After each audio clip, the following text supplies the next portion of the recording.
Welcome back. ಉಳಿದ ಸುದ್ದಿಗಳು ಇದೀಗ.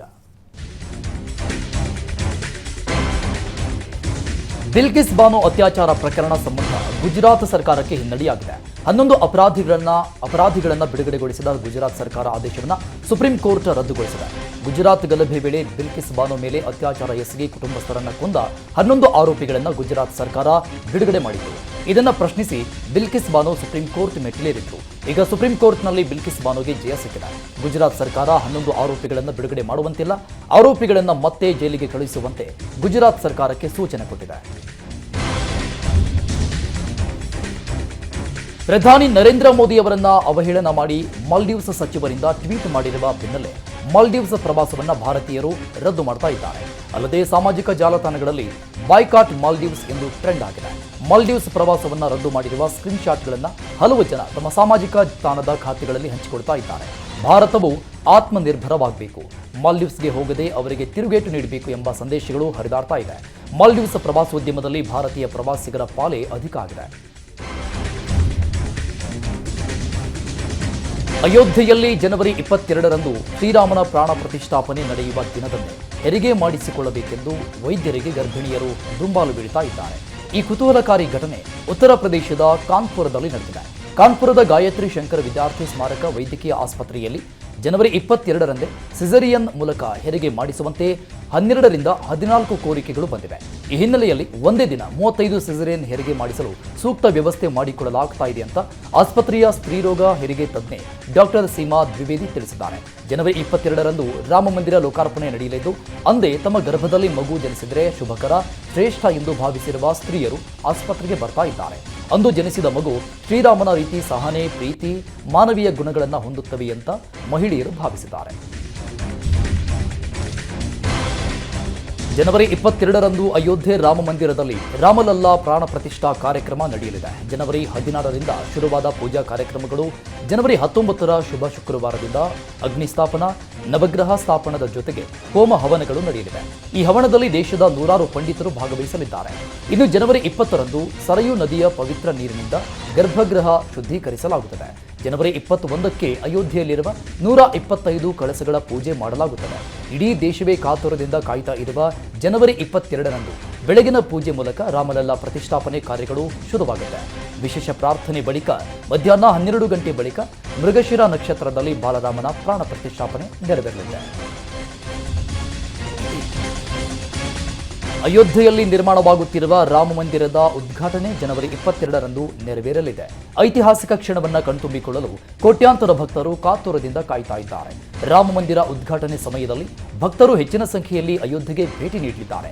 ಹೀಗಾಗಿ ಏರ್ ಇಂಡಿಯಾ ಜನವರಿ 17ರಂದು ಬೆಂಗಳೂರು ಮತ್ತು ಕೋಲ್ಕತ್ತಾದಿಂದ ಅಯೋಧ್ಯೆಗೆ ವಿಮಾನ ಸೇವೆ ಆರಂಭಿಸಲಿದೆ.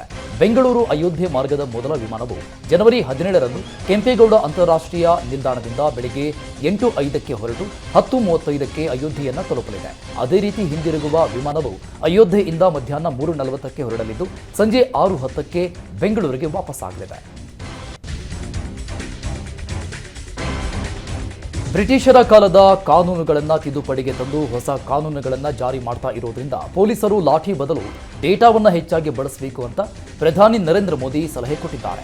ನಿನ್ನೆ ದೆಹಲಿಯಲ್ಲಿ ನಡೆದ ಪೊಲೀಸ್ ಮಹಾನಿರ್ದೇಶಕರ 58ನೇ ಸಮ್ಮೇಳನದಲ್ಲಿ ಪ್ರಧಾನಿ ಮೋದಿ ಭಾಗಿಯಾಗಿದ್ದರು. ಈ ವೇಳೆ ಮಾತಾಡಿದ ಮೋದಿ, ಹೊಸ ಕಾನೂನುಗಳನ್ನು ನಾಗರಿಕ ಮೊದಲು, ಗೌರವ ಮೊದಲು ಮತ್ತು ನ್ಯಾಯ ಮೊದಲು ಎಂಬ ನಿಟ್ಟಿನಲ್ಲಿ ಜಾರಿ ಮಾಡಲಾಗಿದೆ. ಹೀಗಾಗಿ ಪೊಲೀಸರು ಲಾಠಿಯ ಬದಲು ದತ್ತಾಂಶವನ್ನು ಹೆಚ್ಚಾಗಿ ಬಳಕೆ ಮಾಡಬೇಕು. ಹೊಸ ಕಾನೂನಿನ ಅಡಿಯಲ್ಲಿ ಮಹಿಳೆಯರು ಮತ್ತು ಬಾಲಕಿಯರ ರಕ್ಷಣೆಗೆ ಹೆಚ್ಚಿನ ಆದ್ಯತೆ ನೀಡಲಾಗಿದೆ. ಮಹಿಳೆಯರು ಯಾವಾಗಾದರೂ ಎಲ್ಲಿಯಾದರೂ ಸುರಕ್ಷಿತವಾಗಿ ಕೆಲಸ ಮಾಡಬಹುದು ಎಂಬ ನಂಬಿಕೆ ಅವರಿಗೆ ಬರುವಂತೆ ಪೊಲೀಸರು ನಡೆದುಕೊಳ್ಳಬೇಕು ಅಂತ ಪ್ರಧಾನಿ ಮೋದಿ ಹೇಳಿದ್ದಾರೆ. ಟೀಮ್ ಇಂಡಿಯಾ ಆಟಗಾರ ರಿಷಬ್ ಪಂತ್ ಅವರ ಸಹೋದರಿ ಸಾಕ್ಷಿ ಪಂತ್ ದಾಂಪತ್ಯ ಜೀವನಕ್ಕೆ ಕಾಲಿಡಲು ರೆಡಿಯಾಗಿದ್ದಾರೆ.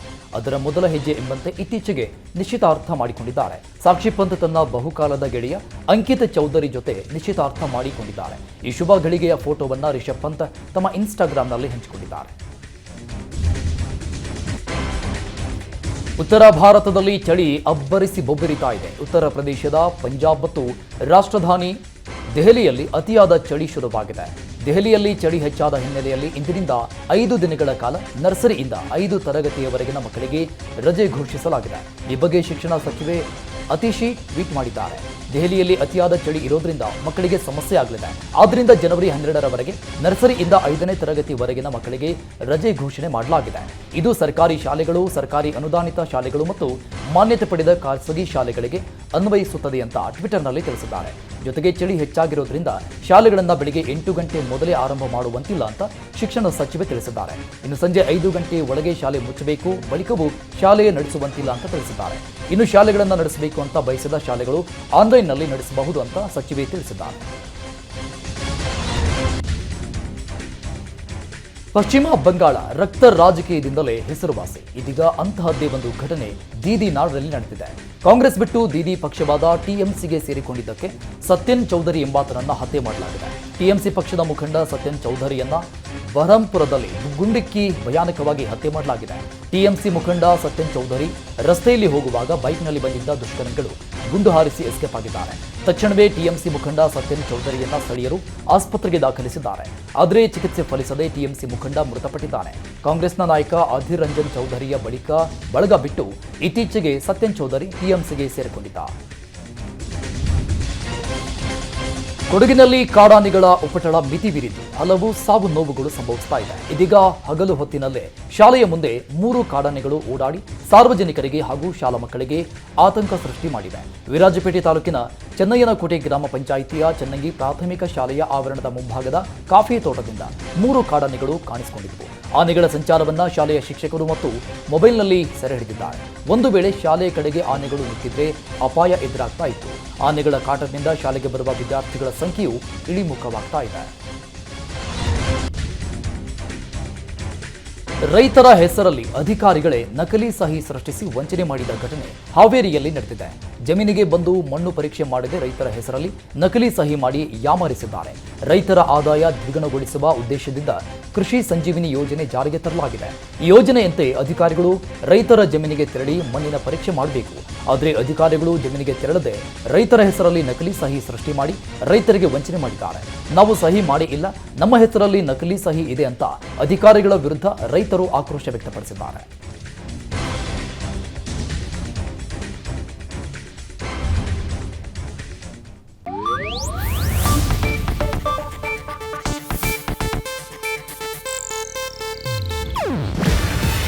ಇದು ಏಷ್ಯಾನೆಟ್ ನ್ಯೂಸ್ ನೆಟ್ವರ್ಕ್ ಪ್ರಸ್ತುತಿ.